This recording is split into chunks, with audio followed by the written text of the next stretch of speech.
It's an argument we've heard within the confines of City Hall and right here inside TTC shelters for years. Bus or streetcar, which one moves our city faster? Here along Queen Street, the 501 streetcar was replaced this summer by buses because of some road work.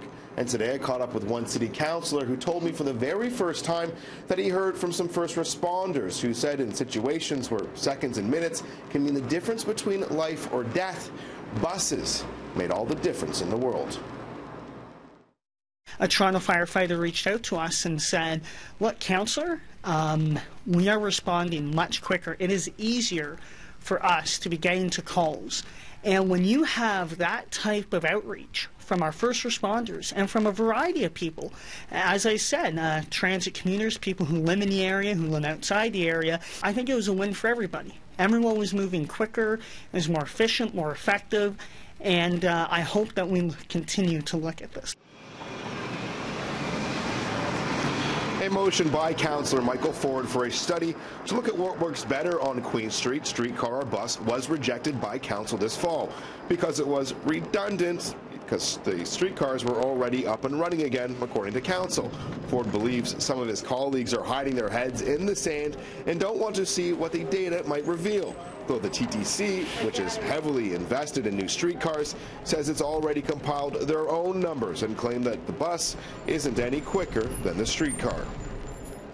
The city a long time ago decided streetcars was going to be the way that we moved people around in the downtown core in place of subways or other methods, that's the way that we're going to go forward.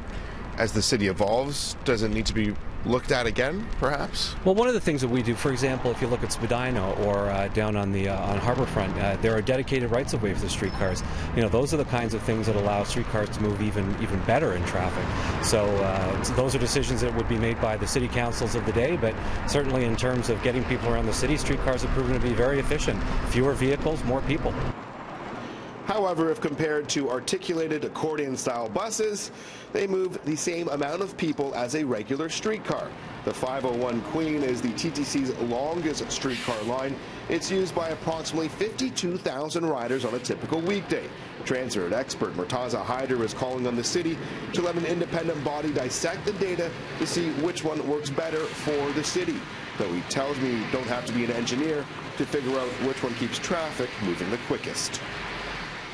TTC is looking at costs, operating costs, rather than the travel times to make this decision. We are told again and again what the Transportation Engineering 101 textbook states, that a large TTC streetcar carries more passengers than a smaller sized bus, but that's stating the obvious. It doesn't say, or what we haven't been told, is that if we deploy the right kind of bus technology, what would be the throughput capacity through those versus the streetcar. We already have determined, I believe, that buses would be faster.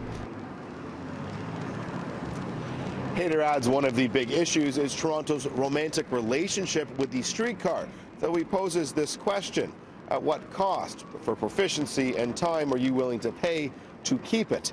As for Councillor Michael Ford, even though his motion was dropped, he says it's a fight he's looking at revisiting.